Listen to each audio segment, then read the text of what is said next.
Alright, how's it going, guys? Just wanted to do an update video on my 55-gallon tank.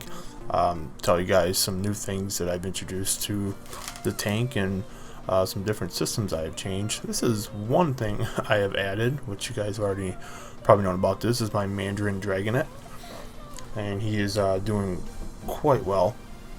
I still have that Velvet Damsel in there. He is getting fat, and I really need to get him out of there soon, but the fish are, yeah, they're getting they're getting really fed well, and they're getting really fat, and they're just really happy right now.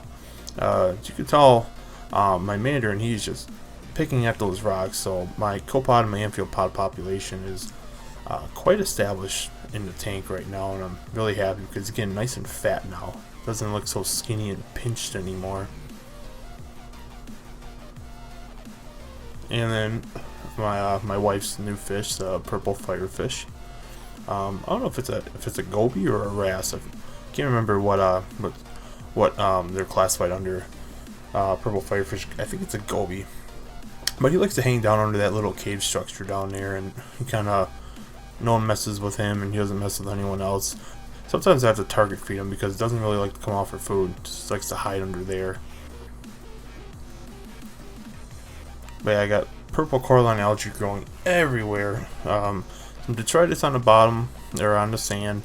I have to kind of mess with my power heads, make sure some of that stuff's getting picked up and it's going through the overflow and getting close. Just showing my pump here, or my sump, I'm sorry, and my auto top off, which you can see I kind of have in the back left over there. It's a 3.5 gallon. Just an ATO tank that I have, and I use this bucket, which you guys will see in a second here.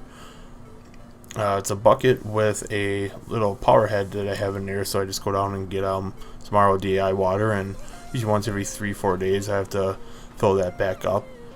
And then it's ran with the aqua lifter, and from there it's ran with the ATO from r.o.d.i. So yeah, it's just my quick little fill method. I wanted to go with some kind of funnel system, maybe make it a little easier. This is the inlet into my sump. Kind of fashioned a mesh bag with some filter floss in there, and that acts as my mechanical filter. I usually swap that out once a week. It's actually very quiet, and actually takes out a lot of the large particulates. Just pointing out a little bit of salt creep I had on my protein skimmer.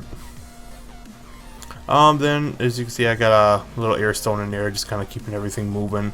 Chaeto floats around a little bit, but not as much as I'd want. I want more circulation out of there.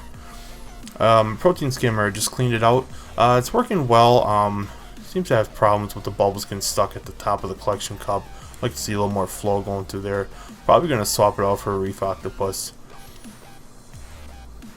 And then my thermometer. Everything usually stays between 79 and 80 degrees. No problems there. And then I did purchase a bubble tip anemone, a green bubble tip anemone. The video does not do it justice. It looks pretty pale, but it's actually green. After about the first day, he kind of crept under that cave where the purple firefish likes to stay, and he kind of like just chills out down there. I've only directly fed him once, a small piece of frozen shrimp that I had rinsed off, but he doesn't want to really move, so I'm just giving him his space and being patient, see if he'll come out up top, so my maroon clownfish can eventually host it. I'm just going through and looking at all my rock. I remember my Pucani rock and bulk reef supply, all that purple coralline algae, and that is without using any chemical additives such as purple up. That is all natural purple coralline algae. Even in some spots I'm getting red and orange purple coralline algae, which the red I thought was cyano at first, until I took my fingernail to it and I could not scrape it off, so I knew that it was deep red purple coralline algae, which is very good. This system is definitely becoming very established. Actually at a pretty good rate as well. Noel, 'tis the season. Definitely upgraded my cleanup crew as well. Got a bunch more red-legged hermit crabs, a few more turbo snails, and they're keeping up pretty nicely. You can see I got some detritus and stuff sitting on the bottom there. so they have to work a little harder to pick some of that stuff up. But yeah, the Mandarin, I really like watching him. Then just my Hydro Smart level controller, and then the Wave Maker, which I'm probably gonna swap out that Wave Maker for the J-Bow with the RW8 pumps. The clicks are actually getting on my nerves, to be honest with you guys. Just a brief run through on my RO system, my r.o.d.i system that I have downstairs. It's the r.o.d.i with the DI canister from Bulk Reef Supply. Did a test this morning. Earlier I got a 0 part per million TDS reading. As you'll see in a couple seconds here, I ended up getting 1 and 2. Mainly, I think that's caused by the glass cup that I had the r.o.d.i water in. Obviously, you use hard water and just soap, you do get some dissolvable solids in your water, so it probably just picked up a little bit. But generally, it's been staying at 0 parts per million.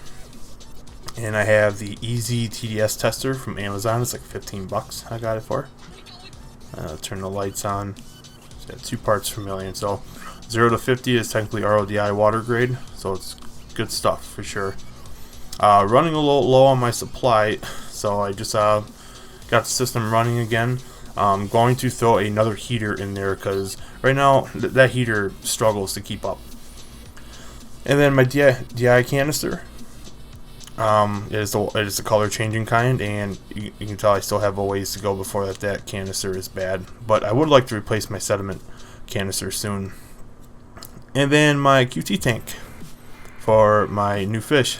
Haven't been able to put any fish in there yet because I haven't bought any in a while until I get that Velvet Damsel and that 3-striper out. But otherwise, that's set up and ready to go as well. So yeah, and this is a fast motion video I took of my pink hammer opening. It's 7 minutes long, so I'm not gonna let you guys watch the whole thing, but I just wanted to tell you some new upgrades I'm going to get for the tank. Looking in these really cool Chinese black boxes for lighting.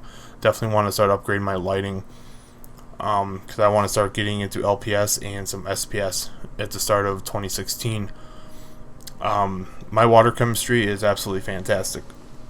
I've been doing testing about once every 4 days, and I use an app on my phone that actually will take my test results and put them in a simplified bar graphs so I can actually visually see what my tank is doing. So like right now, I just tested this morning 1 part per million for nitrates, 0 for nitrites and ammonia. Obviously, phosphates are very, very minimal, but I want to upgrade my phosphate test kit. I'm kind of getting away from API and I'm going to Red Sea and Sulfur. So for alkalinity, I'm at 9.2, and that's with a sulfur test kit. My magnesium's at about 1700. It's really high, but I don't really have to be concerned with a high magnesium level. My calcium level is also at 425, and these levels have been consistent for about the last 2 months. So as soon as I start adding more LPS and SPS, I'm very, very curious to see what those levels will do. I don't want to start off balls to the walls with a lot of coral right away. Basically, I just want to start with a couple frags here and there and see if I have to start manually dosing before I go all out on coral and have to get like an Apex or a Neptune system and dosing pumps and all that. So patience is key, and patience has been paying off for me so far. And that's kind of what I want to continue to do, is be very patient and slowly progress and slowly get into LPS and SPS. But yeah, so that was my update on the tank, guys. Any big changes come along, I will be sure to update you guys and probably post another video, probably when that anemone comes out. And one thing I also forgot to mention is I do have a emerald crab in the tank as well. For some reason, he'll disappear for about 3 or 4 days. I was really trying to get him on camera so you guys can see him. It's really cool to watch. And I got him from liveaquaria.com, as well as the green bulb tip anemone as well. So yeah, thanks for watching, guys, and until next time, see you later.